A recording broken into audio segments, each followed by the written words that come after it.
Hace años me advirtió sobre mi esposo.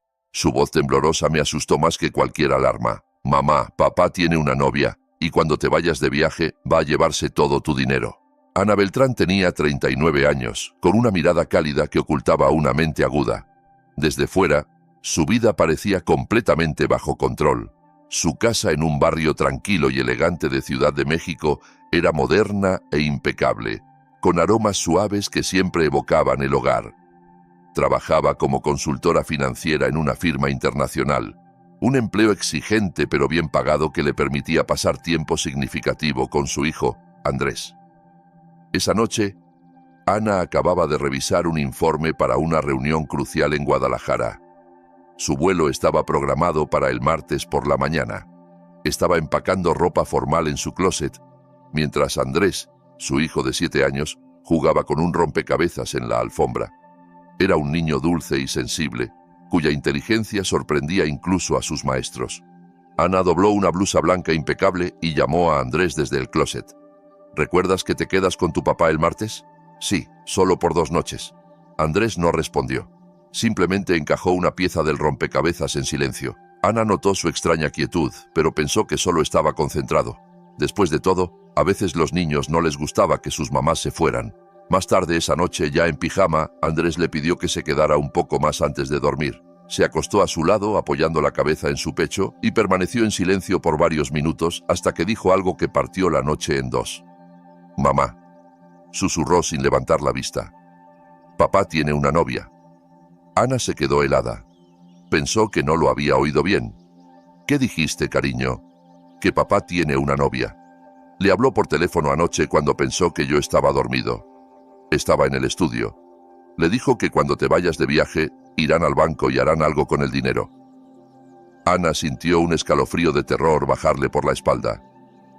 Tragó saliva. «¿Qué oíste exactamente, Andrés?» «Le dijo a esa señora que estarías fuera y que tenían 3 días para hacer todo». Ella se rió y dijo que por fin podrían respirar tranquilos. Ana abrazó a su hijo sin decir una palabra. Podía oír su propio corazón latiendo con fuerza en el pecho.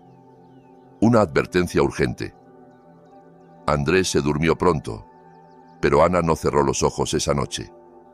A las 3 de la mañana se levantó y bajó a la cocina para preparar café. Encendió la luz tenue del comedor y abrió su laptop. Buscó en sus correos un archivo que había recibido unas semanas antes. Era un escaneo de documentos que Miguel le había pedido firmar justo después de su cirugía de vesícula. Él había dicho que eran solo para actualizar las pólizas de seguro. Lo encontró. 5 páginas, letra pequeña, términos legales confusos, pero un encabezado captó su atención de inmediato. Poder general amplio con autoridad total. Su estómago se contrajo. Hizo clic en otro documento. Autorización para administración de bienes y propiedades en caso de contingencia médica. Sus manos temblaron. Recordó la tarde en que firmó esos papeles. Aún tenía los puntos de la operación. Miguel había sido cariñoso, atento. Le sirvió té, le llevó los documentos y dijo: «Es solo una formalidad por si acaso. Quiero poder ayudarte si algo pasa». Ahora, esas palabras tenían un doble sentido terrorífico. Ana cerró la laptop. Caminó por el piso de la cocina como una prisionera buscando una salida. Su esposo, el hombre que juró amor eterno, estaba conspirando contra ella con otra mujer, y su hijo había sido el testigo accidental. A las 4:30 de la mañana, revisó su maleta. Todo estaba empacado. Pero ahora la idea de dejar la ciudad la llenaba de pánico. En lugar de dormir, abrió su libreta de trabajo y comenzó a escribir una lista de preguntas. ¿Cuánto tiempo llevan juntos? ¿Quién es ella? ¿Por qué quiere mi dinero? ¿Qué tan serio es lo que firmé? ¿Estoy en peligro legal? Al amanecer, Miguel se despertó como si nada pasara. La besó en la frente y preparó café. ¿Empacaste todo?, preguntó. Sí, respondió ella, observando cada gesto, cada palabra, como si fuera un desconocido. ¿A qué hora sales el martes? Mi vuelo es a las 6:10 de la mañana. Tengo que salir de casa a las 4:30. Miguel asintió. Luego, sin un ápice de sutileza, preguntó: ¿regresas el jueves o el viernes? Ana sintió un pinchazo agudo en el pecho. Respiró hondo y dijo: «Hazlo el viernes por la noche». «Perfecto». Y sonrió. Esa sonrisa fue la confirmación. Mientras Andrés desayunaba, Ana lo observaba con una mezcla de ternura y rabia, no contra él, sino contra sí misma. Había ignorado las señales, ausencias pequeñas, excusas ridículas. Miguel pasaba más tiempo en reuniones, atendía llamadas en el patio y había cambiado las contraseñas de su celular. Pero nunca imaginó algo tan bajo. Por la tarde, mientras Miguel estaba en el supermercado, llamó a Zoe Martínez, una excompañera de universidad que ahora era abogada. Pidió una reunión urgente. A las 7 en punto, Ana entró en la oficina de Zoe en un edificio discreto del centro. ¿Tienes los documentos que firmaste?, preguntó su amiga. Ana abrió su bolso y sacó una carpeta con las impresiones. Zoe los leyó en silencio por varios minutos. «Ana, esto es grave. ¿Qué significa?» «Le diste acceso total. Tu esposo puede tomar decisiones legales, financieras y médicas en tu nombre. Si alega que no estás mentalmente apta para manejar tus bienes, puede actuar por ti, incluso vender tu casa». Ana se sintió enferma. «¿Y puede hacerlo sin mí aquí?» «Sí. Y si ya lo planeó, este viaje es la ventana perfecta. No perderá tiempo. Moverá todo mientras estás fuera del estado. Tengo que revocarlo, Zoe. Puedo ayudarte, pero debemos proceder con discreción. ¿Estás dispuesta a cancelar tu viaje?» «Por supuesto». «Bien. Haremos dos cosas. Primero, revocar legalmente el poder. Segundo, notificar al banco y restringir cualquier movimiento no autorizado en tus cuentas. Pero necesitamos prueba de sus intenciones. ¿Tienes una grabación? ¿Un mensaje? ¿Algo que lo involucre?» Ana negó con la cabeza. «Mi hijo lo oyó. Le dijo a la mujer que usarían mi ausencia para manejar todo en el banco». Zoe se quedó pensativa. «¿Tu hijo estaría dispuesto a decirlo frente a un juez si esto escala?» «Andrés tiene 7 años. No quiero exponerlo. Entonces debemos ser astutos. Prepararemos la revocación y sellaremos todas las vías antes de que actúe». Ana salió del despacho con un plan. Al llegar a casa, Miguel la esperaba en la sala con un vaso de vino. «¿Estás tensa? ¿O es por el viaje?» Ella lo miró y forzó una sonrisa. «Sí, solo estrés del trabajo. No dormí bien. Relájate, amor. Todo va a salir bien. Confía en mí». «Ya no puedo hacerlo», pensó Ana. Acostada en la cama, miró el techo por horas. Andrés dormía plácidamente en la habitación contigua. Él la había salvado sin saberlo. Un susurro en el momento justo había detenido un terremoto, y en el fondo, ella lo sabía. La calma que veía era solo la antesala de la tormenta. Lo que no sabía aún era que la amante de Miguel no solo planeaba robarle el dinero, también planeaba llevarse a su hijo. A las 6 de la mañana, Ana seguía despierta. Sentada en la mesa de la cocina, con las manos entrelazadas, un café frío en una taza que no había tocado. Escuchaba el reloj de pared tic-tac como una cuenta regresiva. Su mirada era fija, inmóvil, como si su mente estuviera atrapada en un pensamiento del que no podía escapar. Andrés aún dormía. Miguel también. No era hora para que se despertara para el trabajo. Ana sabía que no podía mostrar ni una grieta. Si él sospechaba algo, el plan que armaba con Zoe podía desmoronarse. Cualquier error le costaría no solo su dinero, sino también a su hijo. Se levantó y caminó hacia la puerta principal. Recogió el periódico y al abrir el buzón, vio un sobre blanco entre la correspondencia. No tenía remitente visible, pero el sello en una esquina lo delataba. Abogado Esteban Jiménez, Ciudad de México. Su estómago dio un vuelco. Entró en la casa como si sostuviera una bomba. Abrió el sobre con cuidado y extrajo una copia de una escritura notarial. En la esquina inferior derecha, 2 nombres firmados como testigos autorizados, Miguel Beltrán y Selena Montoya.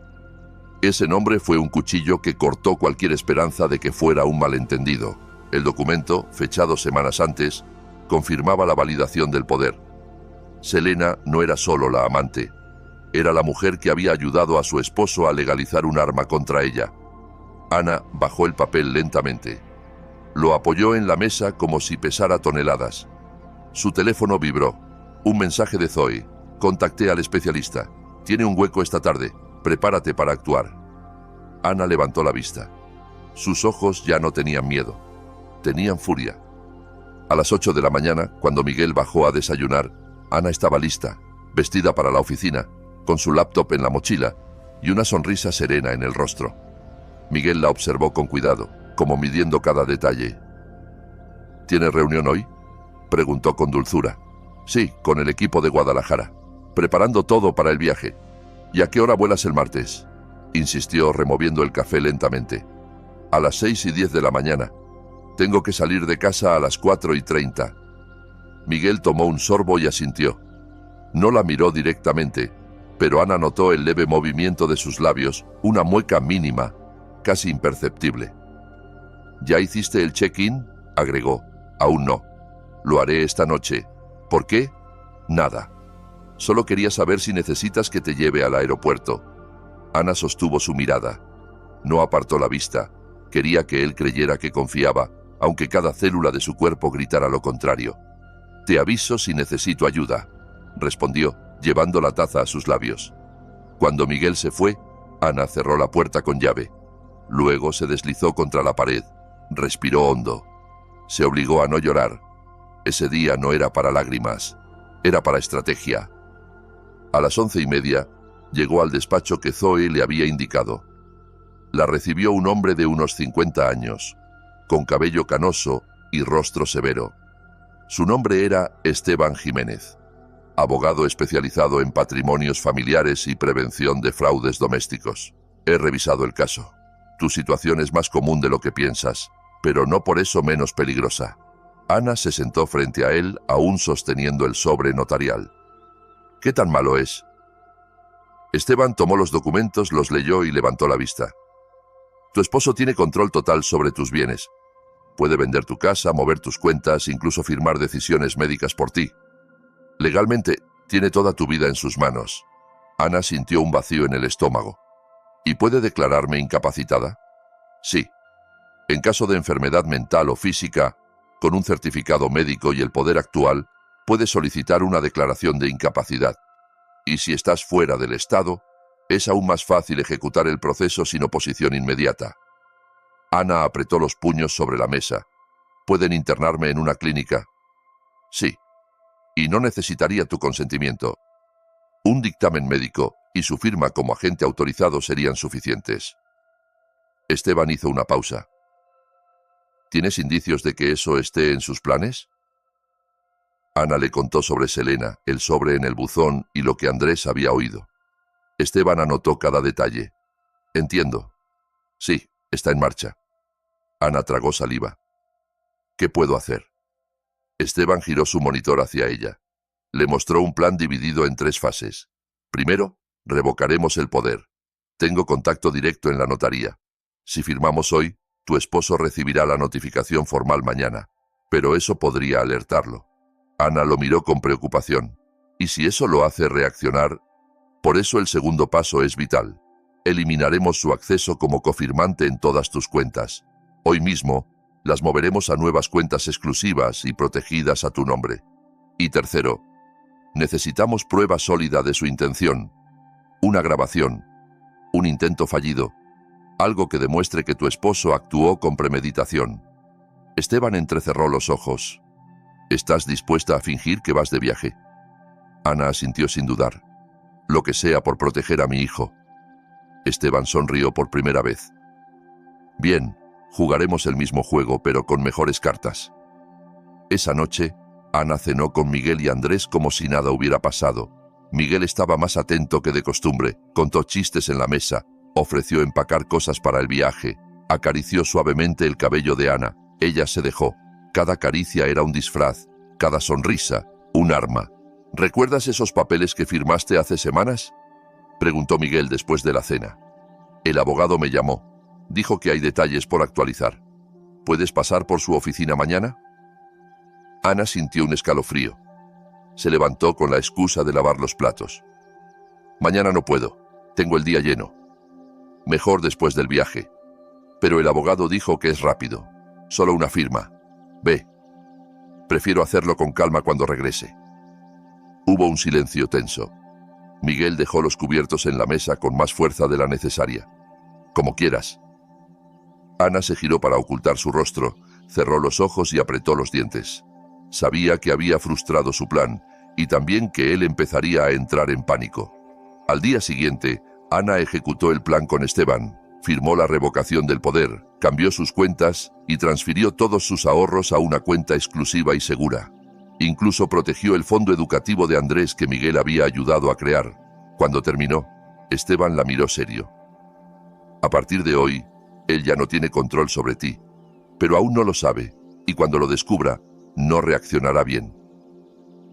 Ana miró por la ventana. Afuera, la ciudad seguía su rutina, pero dentro de ella, todo era guerra. ¿Y si intenta algo con Andrés?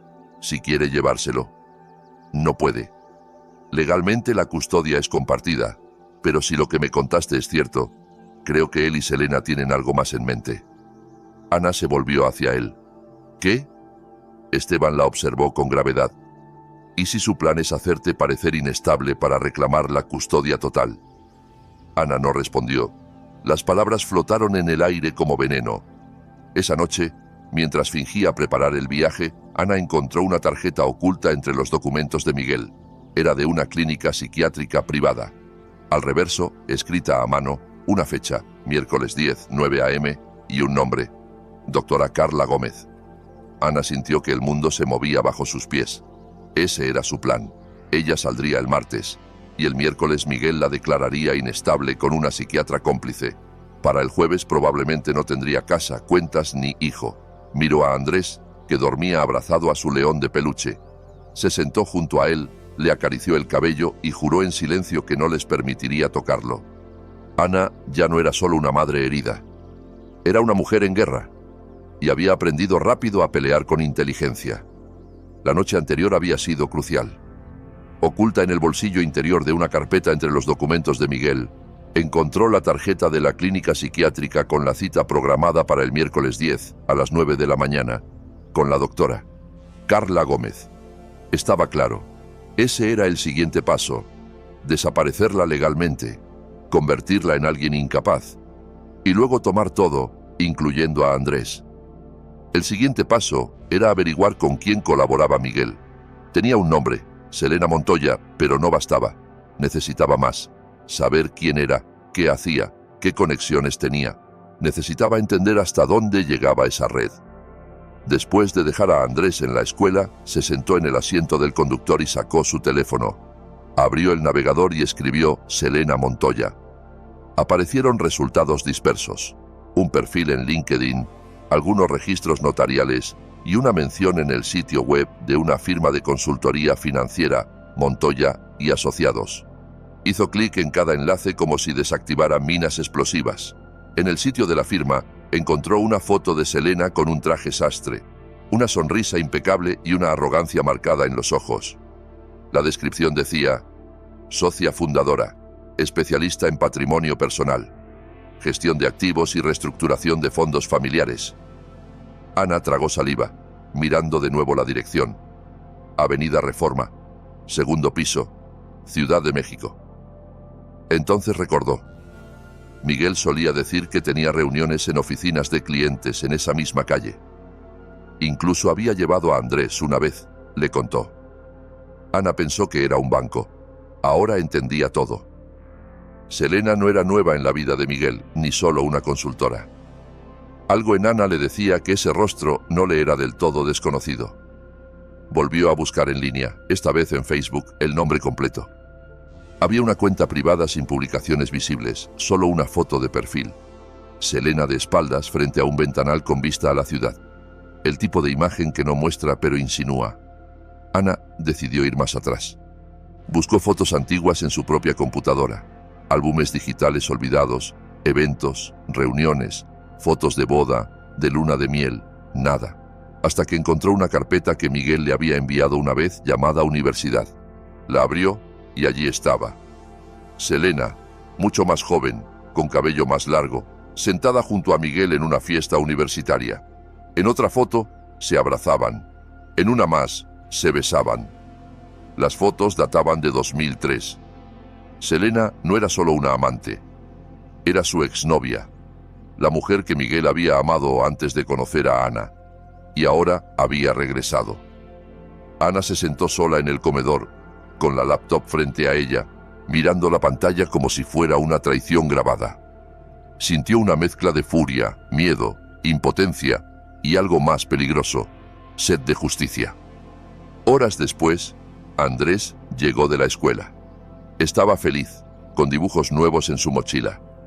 Ana trató de actuar con naturalidad mientras le servía una merienda.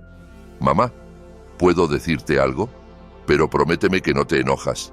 «Claro, cariño, dime». Andrés jugó con su vaso de leche. «Papá me dijo algo, que cuando te vayas de viaje, me va a llevar a vivir con él y Selena, que tendremos un perrito, que ella cocina rico y que hay una cama solo para mí allí». Ana sintió que sus dedos se enfriaban. «¿Te dijo eso?» Andrés asintió. «Y dijo que vas a estar muy ocupada, que trabajarás lejos y que él me cuidará mejor. Pero yo quiero vivir contigo. ¿Te vas a ir?» Ana abrazó a su hijo y lo besó en la cabeza. «No, mi amor, no me voy a ir. No te preocupes, nadie te va a separar de mí». Andrés no entendía la gravedad de sus palabras, pero Ana sí. Ese era el plan completo. No solo quitarle sus bienes, sino borrar su presencia en la vida de su hijo. A las 9 de la noche, Miguel llegó a casa. Parecía apurado, nervioso. Trajo una bolsa de pasteles y una botella de vino. Intentó ser afectuoso. Habló con Ana como si estuvieran de novios otra vez. «Te ves hermosa esta noche», dijo, mientras ella lavaba los platos. «Gracias», respondió sin mirarlo. «Estaba pensando», agregó él. «¿Qué tal si después de tu viaje planeamos una escapada, solo tú y yo, sin trabajo, sin niños, solo nosotros?» Ana esbozó una leve sonrisa. «¿Por qué tan romántico de repente?» Miguel la miró con esa sonrisa forzada que ya no podía sostener. «Porque te amo, Ana, y a veces siento que nos estamos alejando». «¿Yo me estoy alejando?» «Qué gracioso».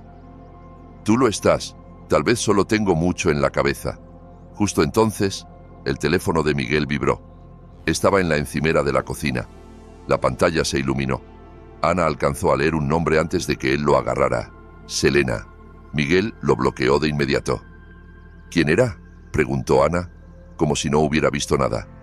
«Un cliente de la oficina». Ana lo miró en silencio.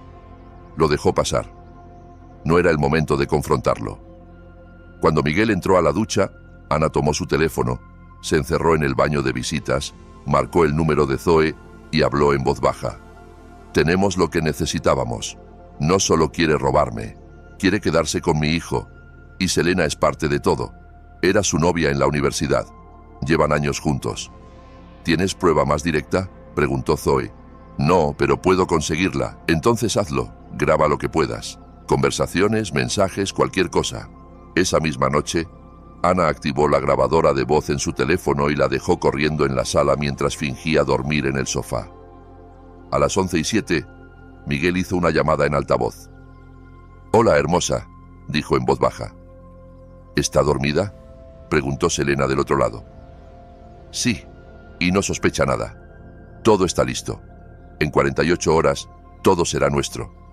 «¿Seguro que el abogado aceptará la transferencia?». «Seguro. Cree que es para una reestructuración familiar. Ella firmó la autorización cuando se recuperaba de la cirugía. Ni siquiera se dio cuenta. Y la casa también, pero lo hicimos a través de la inmobiliaria. Mi cuñado ya recibió el anticipo. Solo falta firmar la escritura». «Perfecto. Quiero verte mañana. Tengo algo que mostrarte». «¿Qué es?». «Te lo muestro en persona, pero te doy una pista. Es encaje rojo». Ana contuvo la respiración. Sabía que debía guardar cada segundo de esa conversación. La grabadora siguió hasta que colgaron. Al día siguiente, Ana llevó la grabación a Esteban. El abogado escuchó atento, anotando fechas y nombres. «Bien», dijo al terminar. «Ahora tenemos prueba de premeditación y una transferencia de bienes en curso». Mencionó una inmobiliaria. «Sí, y que su cuñado ya recibió el anticipo. Voy a investigar el nombre corporativo». Esa tarde, Esteban llamó a Ana desde su oficina. «Lo encontré. La inmobiliaria se llama Propiedades del Sur. Está registrada a nombre de Daniel Montoya, hermano de Selena». Ana sintió que el suelo se abría bajo sus pies. ¿Están vendiendo mi casa a una empresa fantasma creada por la familia de su amante? Sí, pero si actuamos ahora podemos detenerlo. Necesitamos presentar una medida cautelar y una solicitud urgente de revisión de bienes por consentimiento viciado. Hoy mismo, hazlo. Esteban ya tenía todo preparado. Esa noche, Ana llegó a casa, fingió reservar un transporte al aeropuerto, dejó una maleta vacía al pie de las escaleras y abrazó fuerte a Andrés antes de acostarlo. No se despidió. Solo le susurró al oído: mañana, todo va a estar bien. Mientras Miguel dormía, Ana envió un mensaje a Zoe y Esteban. Estaba lista para el siguiente paso: fingir su partida y ver cómo se cerraba la trampa. Lo que Miguel no sabía era que ya lo vigilaban, y sus propias palabras habían sellado su ruina. Ana abrió los ojos antes de que sonara la alarma. Eran las 4:12 de la mañana. La oscuridad en la habitación era absoluta, pero dentro de ella había una claridad que no conocía. La certeza de que estaba a punto de cambiarlo todo. Se levantó en silencio, se vistió con los mismos jeans y camisa que había dejado listos la noche anterior, tomó la maleta vacía del pie de las escaleras y bajó sin hacer ruido. Miguel dormía en la habitación contigua, como si esperara celebrar una victoria tranquila al día siguiente. Creía que todo pasaría según su plan. Ana fuera del estado, la casa lista para transferirse, las cuentas a punto de vaciarse, el hijo preparado para ser llevado con él, y una nueva vida con Selena como broche final. Pero todo eso era una mentira cuidadosamente construida. Ana puso la maleta en el maletero de su auto, encendió el motor, puso el GPS hacia el aeropuerto y salió del barrio sin mirar atrás. A unas 4 cuadras, detuvo el auto, apagó las luces y estacionó en un pequeño garaje trasero que Esteban había arreglado para ella. Era una propiedad que el abogado usaba para casos delicados como el suyo. Allí, dentro de una casa pequeña que funcionaba como centro de monitoreo legal, Esteban la esperaba. ¿Todo bien?, preguntó abriendo la puerta.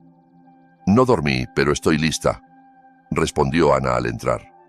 El lugar tenía un escritorio con 2 laptops abiertas, una cafetera funcionando y un monitor central conectado a cámaras de vigilancia. Esteban le ofreció una taza de café, pero ella apenas la tocó. Toda su atención estaba en las pantallas.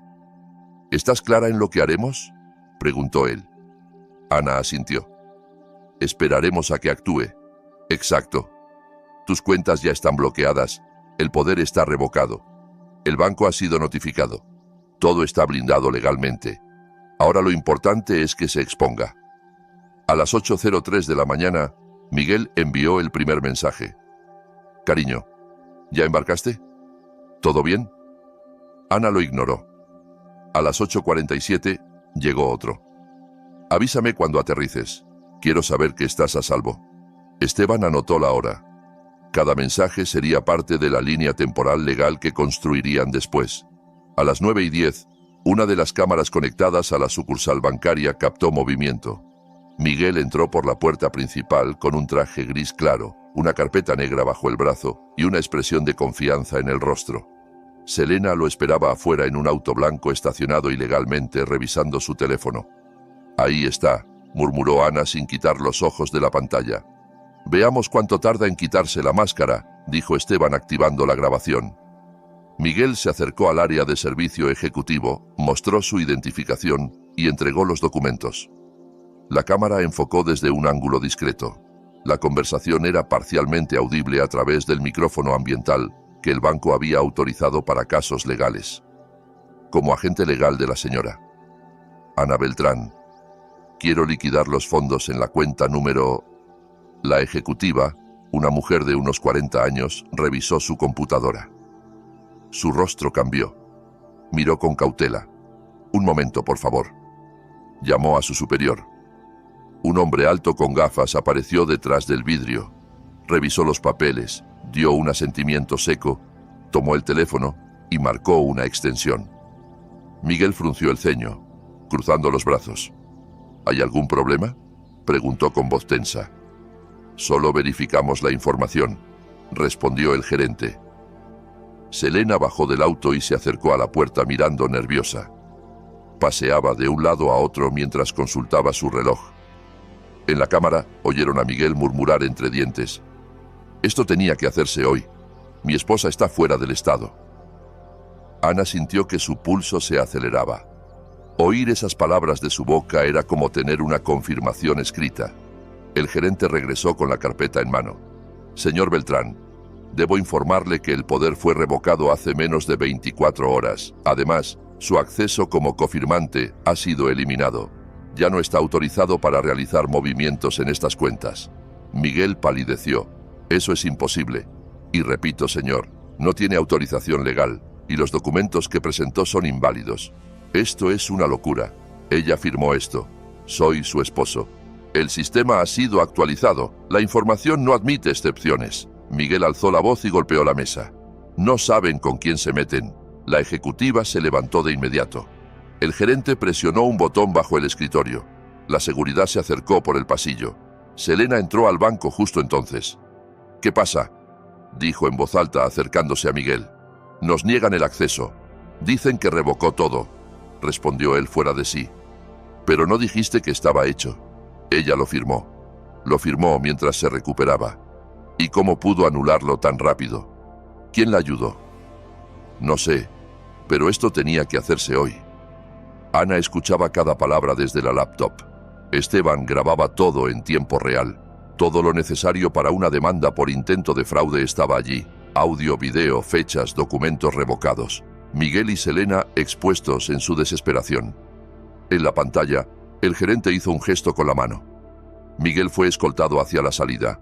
Selena salió antes hablando por teléfono, agitada. Esteban pausó la grabación. Eso fue perfecto. Ana llevó las manos a su rostro. No lloró, pero el peso emocional era aplastante. Verlo, oírlo, saber que realmente había intentado ejecutar todo, dolía más que cualquier traición imaginada. A las 11:02, el teléfono de Ana vibró. Era Miguel. No contestó. Vibró de nuevo. Luego otro número. Luego un mensaje. ¿Dónde estás? ¿Por qué hiciste esto? Tenemos que hablar ya. Esteban la miró. No respondas. Déjalo hablar al vacío. Cada llamada, cada mensaje desesperado, es prueba de su conocimiento del plan y de tu posición clara como víctima. Ana respiró hondo. ¿Y si va a casa? ¿Qué esperamos? Ya tenemos cámaras ocultas activadas y tú no estás allí. Tienes una coartada hermética. Cada minuto de este día está documentado. A las 12:21, una alerta saltó en la pantalla. Miguel estaba frente a su casa, golpeando la puerta con insistencia. Luego caminaba en círculos, sacaba el teléfono y llamaba de nuevo. Ana, contéstame. ¿Dónde estás? ¿Hablaste con alguien? ¿Quién te metió esto en la cabeza? Ana lo observaba desde la pantalla. Ahí estás, murmuró. El hombre que decía amarme. Miguel se sentó en los escalones de la entrada, teléfono pegado al oído, respirando agitado. Selena llegó minutos después. Bajó del auto y discutió con él. La cámara captó los gestos, sus gritos y cómo tiraba el teléfono al suelo. Parecían una pareja en caos. La máscara de perfección se había roto y lo que quedaba era un desorden que ya no podían controlar. A las 2:30 de la tarde se fueron. Esteban apagó el monitor. Ana, esto basta para presentar una denuncia por intento de fraude, abuso de confianza, falsificación de documentos y mal uso de poder. Y si el juez lo aprueba, podemos solicitar una orden de protección y una restricción inmediata. Ana miró la pantalla negra. Ya no tenía miedo. Quiero hacerlo hoy. Esteban asintió. Lo haremos. Y con esto no solo los detendremos. Se inclinó hacia ella con total seriedad. Los destruiremos legalmente. Ana llegó a casa y encontró a Andrés en la sala viendo caricaturas con su león de peluche favorito en brazos. Al oír la puerta, corrió hacia ella y la abrazó fuerte. Ana lo apretó contra su pecho. Había sido una semana larga, más larga de lo que un niño de 7 años debería vivir, aunque no comprendiera del todo la magnitud del desastre que había evitado. ¿Te fuiste o no, mamá?, preguntó Andrés mirándola con esa mezcla de curiosidad y ternura que solo tienen los niños. Ana le acarició la cabeza. No, mi amor. Me quedé cerca. Tenía que vigilar algo muy importante, algo que me ayudaste a ver. ¿Y fuiste tan valiente? Andrés no preguntó más. Solo sonrió, como si su mundo se sintiera seguro de nuevo. Pero Ana sabía que ese mundo aún estaba en riesgo, que Miguel, acorralado y herido en su orgullo, estaba a punto de dar el siguiente paso, y que ese paso sería peligroso. A las 6 de la tarde, su celular sonó. Número desconocido. Ana miró a Esteban, que estaba con ella en la cocina revisando el archivo digital de la denuncia que presentarían al día siguiente. «Contesta», dijo el abogado. «Tengo la app grabando de fondo. Solo mantén la calma, no cedas a su tono. No muestres enojo, solo escucha y responde. Necesitamos que hable lo suficiente para incriminarse». Ana asintió y deslizó el dedo por la pantalla. «¿Hola?» Del otro lado, la voz de Miguel salió cargada de tensión apenas disimulada. «¿Dónde estás?» «Eso no importa», respondió serena. «¿De qué número llamas?» «Tuve que usar otro teléfono. Bloqueaste el mío». «¿Y qué quieres, Miguel?» Hubo una pausa. Luego su tono cambió. Pasó de agresivo a supuestamente herido, como si aún creyera que podía apelar a su lado blando. «Necesito que hablemos. Tú y yo. Lo que pasó esta mañana fue una locura. Nos malentendimos. Actúas como si yo fuera un criminal». Ana guardó silencio unos segundos. «¿Y no lo eres?» «Por supuesto que no». «¿Qué dices? ¿Me conoces? Soy el padre de tu hijo. Soy tu esposo. El padre de mi hijo, que intentó vaciar mis cuentas mientras fingía preocuparse por mi vuelo. El esposo que firmó documentos a mis espaldas con su amante. Ese». Él suspiró con fuerza. «Exageras. No fue así. No tienes idea de cómo me has hecho sentir. Como un intruso. Un ladrón. No eres un ladrón. Solo quería...» Hizo una pausa. «Solo queríamos lo que también es nuestro.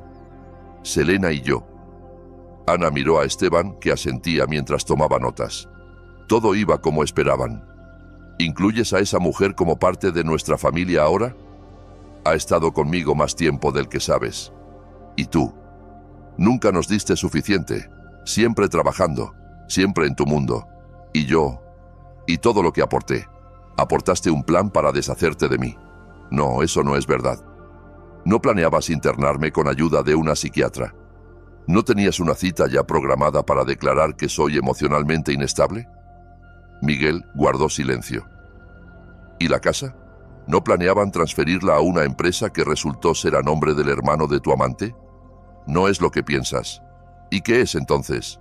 ¿Una coincidencia? Es justicia, Ana. Justicia por todo lo que me quitaste estos años. ¿Qué te quité?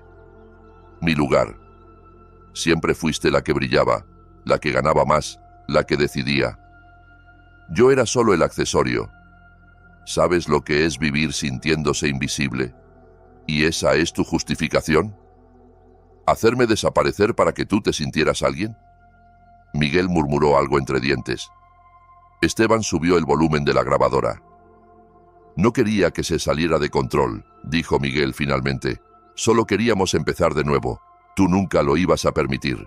Tienes razón. Nunca iba a permitir que me quitaras lo que es mío ni a mi hijo». Justo entonces Andrés apareció en la puerta del comedor. Escuchaba atento, sin entender todo, pero comprendiendo lo suficiente. «Mamá», dijo con voz temblorosa, «¿estás hablando con papá?» Ana lo miró y le hizo una seña suave para que se acercara. Lo tomó de la mano y lo sentó a su lado. «Sí, estoy hablando con él». Andrés se quedó callado, pero las lágrimas empezaron a rodar por sus mejillas. «¿Va a llevarme de ti?» «Nunca», respondió en voz baja. «Nunca te va a separar de mi lado». En el teléfono, Miguel oyó todo. «¿Está ahí? ¿Estás usando a nuestro hijo para esto?» «Lo estoy protegiendo», respondió calmada. «Como tú no lo hiciste». Miguel soltó un bufido. «Estás enferma, necesitas ayuda, y necesitas un abogado». Colgó. Esteban detuvo la grabación. Eso fue oro puro. Se incriminó 3 veces. Intento de fraude, abuso de confianza y complicidad con terceros. Llevaremos esto a la fiscalía mañana. El caso ya no es solo civil, ahora entra en lo penal. Ana abrazó fuerte a Andrés. Él ocultó el rostro en su pecho, sollozando en silencio. Ella le acarició la espalda, susurrando palabras que apenas podía pronunciar porque el nudo en su garganta era demasiado grande. Al día siguiente, Esteban y Ana presentaron la denuncia en la Unidad de Fraudes Familiares y Patrimoniales. Adjuntaron la grabación, los documentos revocados, capturas de las citas notariales, el intento de movimiento bancario y el historial de Selena Montoya. Y entonces vino la sorpresa. Uno de los investigadores revisó el expediente de Selena y encontró una denuncia previa por fraude laboral por falsificación de firmas en su antigua firma de consultoría. La habían despedido por alterar un contrato sin consentimiento del cliente en un caso que nunca llegó a juicio, pero se resolvió con un acuerdo extrajudicial. Esteban se frotó las manos. Eso nos da el ángulo perfecto. Si ya la atraparon falsificando antes y ahora lo intentó de nuevo contigo, podemos usar su historial como patrón de conducta, y eso hace que esto sea más que un intento. Es reincidencia. Ana no respondió. Solo sintió que por fin, poco a poco, el peso se levantaba de su espalda. El mismo sistema que por años parecía estar del lado de los poderosos, esta vez estaba del suyo. La fiscalía aceptó la denuncia formal. La casa no podía transferirse. Las cuentas estaban protegidas y, lo más importante, se inició una investigación por intento de fraude patrimonial, falsificación de documentos y abuso emocional hacia un menor. Esa noche, Ana se sentó en el sofá con Andrés. Vieron una película juntos, rieron en momentos, pero cuando él se durmió acurrucado a su lado, Ana lo observó en silencio. Sabía que lo más duro aún estaba por venir. Sabía que Miguel no se quedaría callado y que Selena no dejaría que la derrota la humillara sin pelear. Pero ahora no caminaba sola. La ley estaba con ella, las pruebas de su lado, y su hijo dormía en paz. Eso era todo lo que necesitaba por ahora, porque lo que venía sería definitivo, y no estaba dispuesta a perder ni un centímetro más, ni una lágrima, ni un segundo. El edificio de los juzgados generales se erguía como una torre de concreto entre avenidas bulliciosas de Ciudad de México y rostros anónimos. Ana lo observaba desde el auto mientras Esteban revisaba los documentos por última vez. Su maletín de cuero reposaba en su regazo, y dentro cada página era una herida abierta. Pruebas, capturas, grabaciones, testimonios, todo lo necesario para que el sistema dejara de fingir que la justicia era opcional. ¿Estás lista?, preguntó Esteban sin mirarla. Nadie está listo para esto, respondió con voz firme, pero lo hacemos igual. Entraron por la puerta principal a las 8:02 de la mañana. El aire olía a papel, café recalentado y nervios contenidos. Esteban saludó a un oficial con quien había hablado la tarde anterior. Ana entregó su identificación, firmó los formularios y fue conducida a una pequeña sala de espera con paredes blancas y una cámara discreta en la esquina. A las 8:17 llegó Miguel. Vestía de negro, sin corbata. Selena estaba a su lado, con gafas oscuras y un blazer gris que no ocultaba la tensión en su rostro. Miguel evitó mirar a Ana, pero Selena no. La observó con una mezcla de odio, desprecio y miedo, porque sabía que todo estaba a punto de salir a la luz. El juez que presidía la audiencia preliminar era un hombre de cabello blanco, cejas gruesas y voz mesurada. Su tono transmitía autoridad sin esfuerzo, el tipo de juez que había visto más traiciones que bodas en su vida. Tomó asiento, revisó los expedientes y pidió al lado de la demandante que comenzara. Esteban se puso de pie. Ana respiró hondo.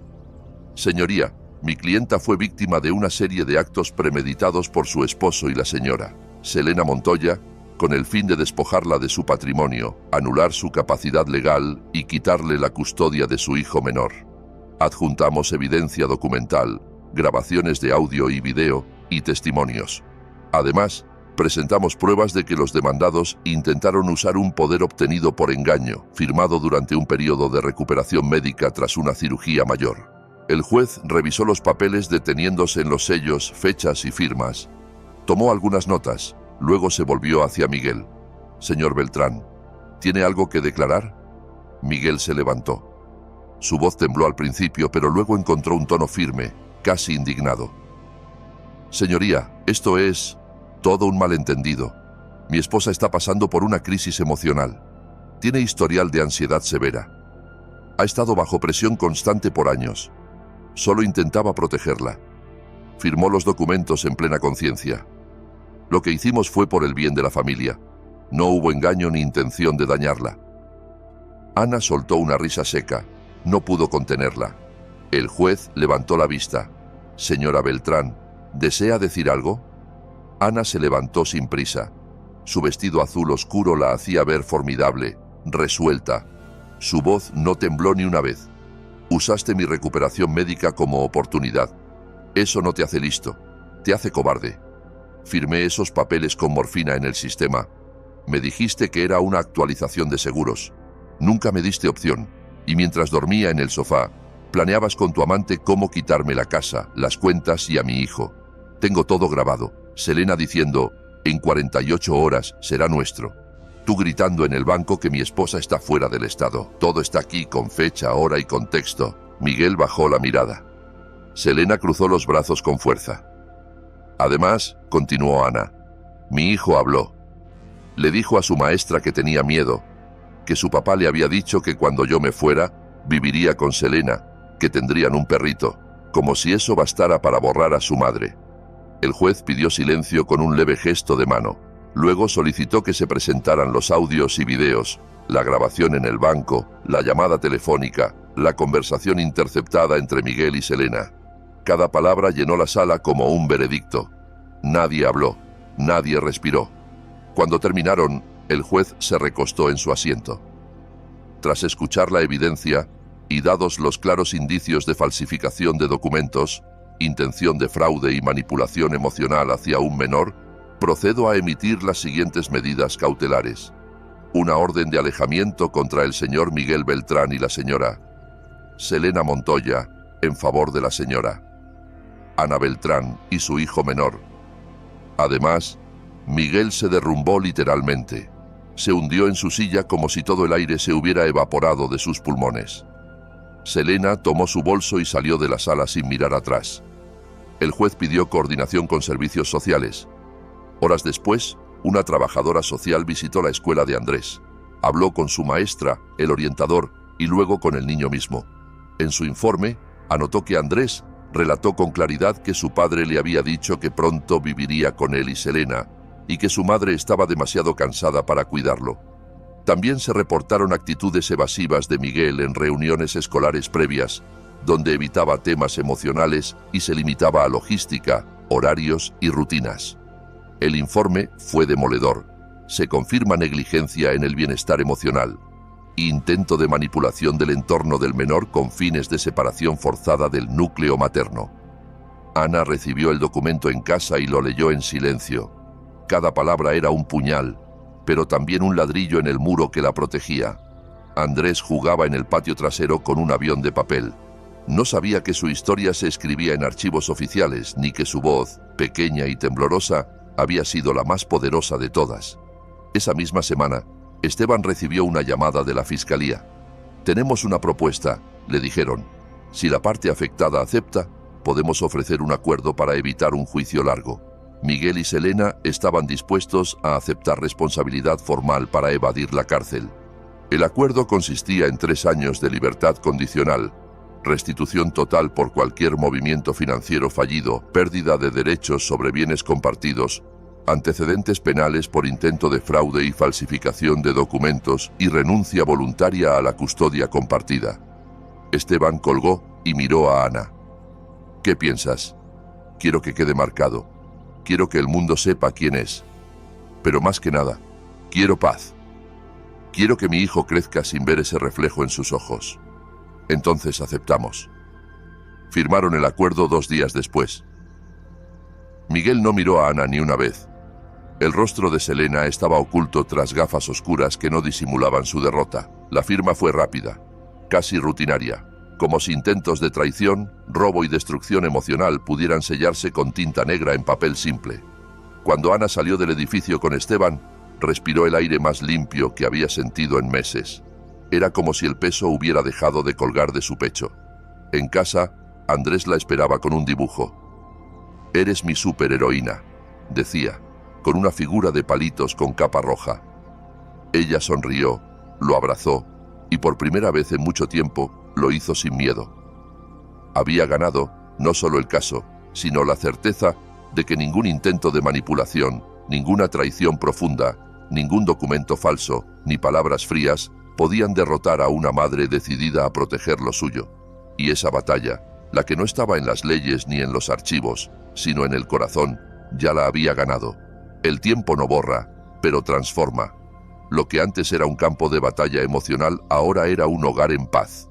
Las paredes que guardaban secretos y tensión ahora tenían dibujos pegados, frases en marcador y olor a galletas recién horneadas. Andrés, ahora de 12 años, había crecido más alto de lo que Ana imaginaba. Su voz era más grave, su mirada más firme, pero conservaba los mismos ojos vigilantes que, 5 años antes, habían revelado una verdad que lo cambió todo. Aún dormía con la ventana entreabierta y ponía su despertador media hora antes de lo necesario, solo para prepararse sin prisas. Ana decía que era porque le gustaba el silencio de la mañana, pero sabía que era otra cosa.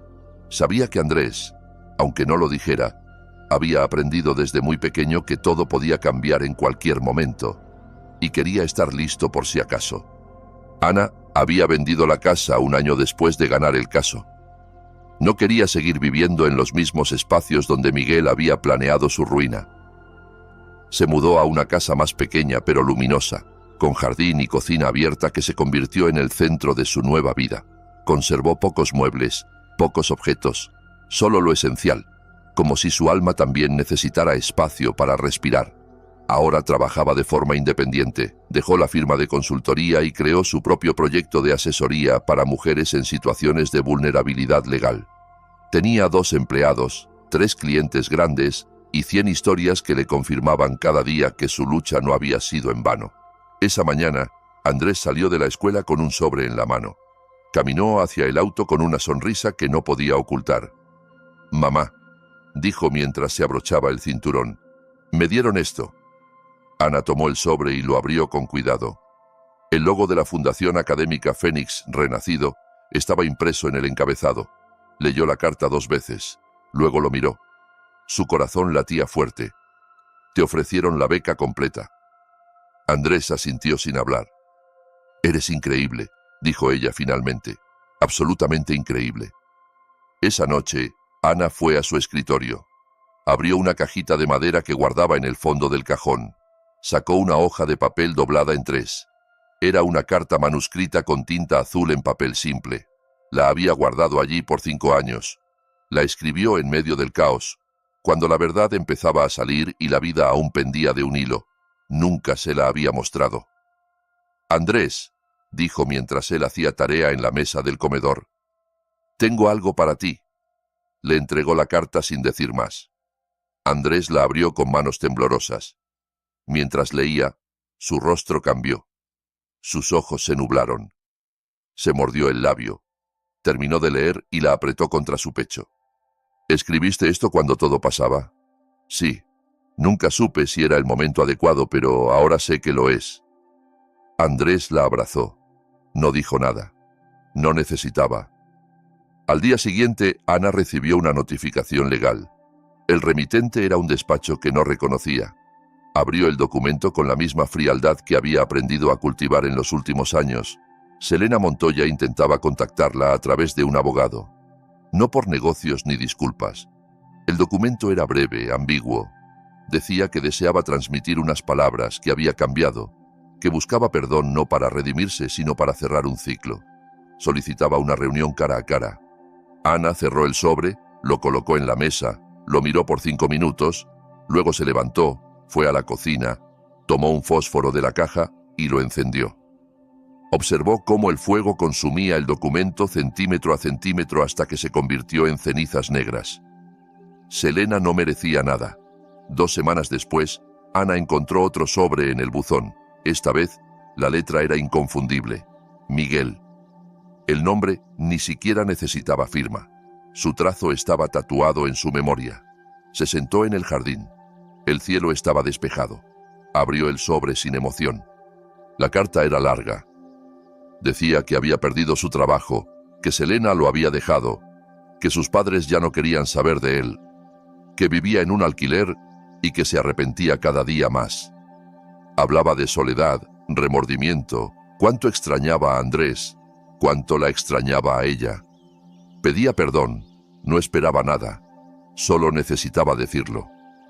Ana dobló la carta con calma, se levantó, entró en la casa, la arrojó a la chimenea y vio las llamas hasta que no quedó rastro. Andrés nunca preguntó si su padre había escrito, como si supiera que esa puerta no debía abrirse. 2 años antes, Ana tuvo una pareja. No duró mucho, era amable, paciente, pero Ana no era la misma. Había heridas que no necesitaban amor para sanar, necesitaban tiempo, y el tiempo por fin hacía su trabajo. Esa noche, Andrés se acercó mientras cenaban. ¿Alguna vez contarás toda esta historia? Ana lo miró. ¿A qué te refieres? A lo que pasó. Todo desde el principio, lo que hiciste, lo que él intentó. ¿Se lo contarás a alguien? Ana dejó los cubiertos. Pensó por varios segundos. Tal vez no la cuente como mi historia, dijo, sino como una que le puede pasar a cualquiera. Una donde una madre creía estar a salvo hasta que fue traicionada, y donde un niño de 7 años, sin proponérselo, salvó a su madre de perderlo todo. Andrés la miró con esa intensidad que ya no era de niño, pero tampoco de adulto. ¿Y crees que alguien te habría creído si yo no hubiera dicho nada? Ana bajó la mirada. Tal vez no. Entonces, ¿por qué no me agradeciste más veces? Ana sonrió. Porque desde que lo hiciste, nunca dejé de estar agradecida, solo que no siempre con palabras. Andrés se levantó, la besó en la frente y subió a su habitación. La puerta se cerró despacio. Ana se quedó sentada. Miró la lámpara encendida sobre la mesa, el reloj marcando las 10:47, el mantel que ella misma había cosido en las noches más duras. Se permitió una lágrima, solo una, y no fue de tristeza ni siquiera de alivio. Fue una lágrima de cierre, porque ya no quedaba nada por arreglar ni nada por recuperar. La historia había terminado, y en su voz interior, como si alguien le dictara desde lo profundo de su alma, Ana sabía que si alguna vez decidía compartir lo vivido, empezaría así. El dinero no mide el amor, mide la codicia. Y a veces, la traición no viene de un enemigo, sino de la persona que duerme a tu lado. Pero también es verdad que el amor más puro puede venir de un hijo de 7 años que, con un susurro, te salva la vida. ¿Te gustó la historia? ¿Y desde qué ciudad la estás escuchando? Nos vemos en los comentarios. Si te gustó la historia, puedes apoyarme enviando un súper gracias para que siga trayendo más historias como esta. Muchas gracias por tu dulce apoyo. Espero tus comentarios sobre la historia. En la pantalla puedes ver 2 nuevas historias de vida que te recomiendo mucho. Hay mucho más en mi canal. No olvides suscribirte. Nos vemos en la próxima historia de